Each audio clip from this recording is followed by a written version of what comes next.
કલાકારો ત્યાં ગયા હતા. મને પણ કીધું હતું, વોટ્સએપમાં ખાલી મેસેજ આપી મૂકી દીધો હતો. એમ કહો ભાઈ, સન્માન મારે દરેક કલાકારનું સન્માન થઈ ગયું એટલે મેં સરકારશ્રીનો આભાર પણ માન્યો, ગુજરાત સરકાર, ભાજપ સરકારનો આભાર પણ માન્યો કે ચલો એમનું સન્માન થયું એટલે મારું સન્માન બરાબર જ છે. એટલે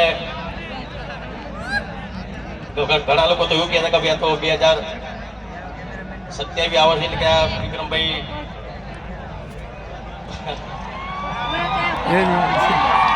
એવું કઈ નહીં ભાઈ, આ ફક્ત કલાકારોનો મુદ્દો હતો, પણ એ મુદ્દાએ એટલું બધું જોર પકડ્યું, આપ લોકો જાણો છો, મીડિયાથી લઈને તમામ લોકોએ એ મુદ્દાને બહુ મોટો બનાવી દીધો અને એમાં પછી રાજકારણ ઘૂસી ગયું, એવું થયું.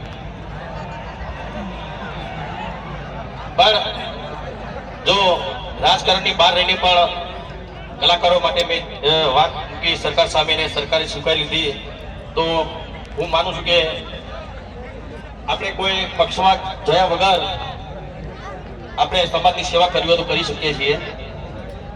એટલે હાલ કોઈ રાજકારણની વાત નથી, ફક્ત દરેક સમાજની સેવા કરીશું. અને મને લાગશે કોઈ પણ સમાજનો કોઈ એવો પ્રશ્ન છે, મને લાગશે કે આ પ્રશ્ન મારે સરકાર સમક્ષ રજૂ કરવો છે, હું ચોક્કસ કરીશ. અને બીજું આપણે મોટાભાગના ઠાકોર સમાજના વધારે છે ને ક્ષત્રિય સમાજ નહીં.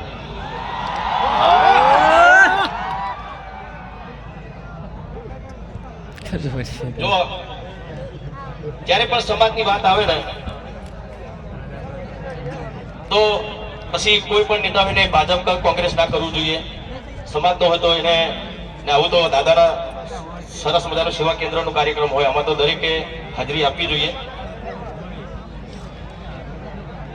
અને ખાસ આટલો મોટો સમાજ હોય છતાંય એકતા આપણા સમાજમાં ખરેખર બહુ ઓછી છે. પણ જ્યારે આ મુદ્દો મેં ઉઠાવ્યો તો આખો સમાજ મારી સાથે આવી ગયો, બદલ ખરેખર આપ સૌનો ખૂબ ખૂબ આભાર.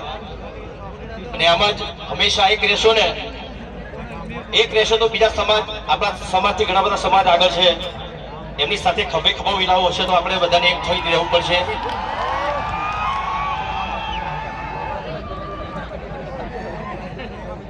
એટલો મોટો સમાજ છે ને કે ભાઈ આપણો મુખ્યમંત્રી બનાવો હોય ને આપણો, તો એ આપણે બનાવી હતી.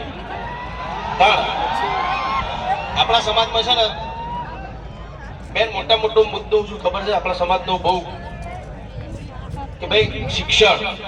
આપણા સમાજમાં શિક્ષણ નથી મિત્રો, બહુ જ ઓછું શિક્ષણ. એવું નથી કે બીજા ઘણા બધા એવા સમાજ છે એમાં શિક્ષણ ઓછું હોય છે, પણ આપણા સમાજમાં સૌથી વધારે શિક્ષણનો બહુ અભાવ છે.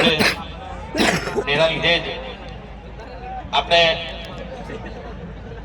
બીજા સમાજ કરતા ઘણા પાછળ છે. આટલો મોટો બહોળો સમાજ હોવા છતાંય એના માટે મેં વર્ષો પહેલા એક ઠાકોર સમાજો જે માટે સરસ મજાનું ગીત એ પણ રજૂ કરીશ.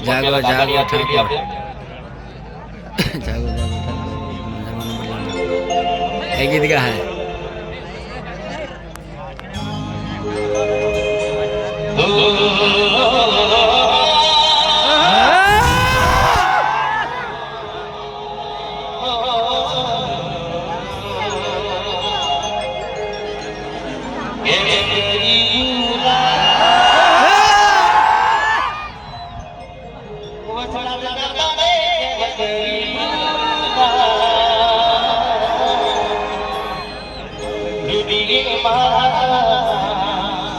que ele me lembra.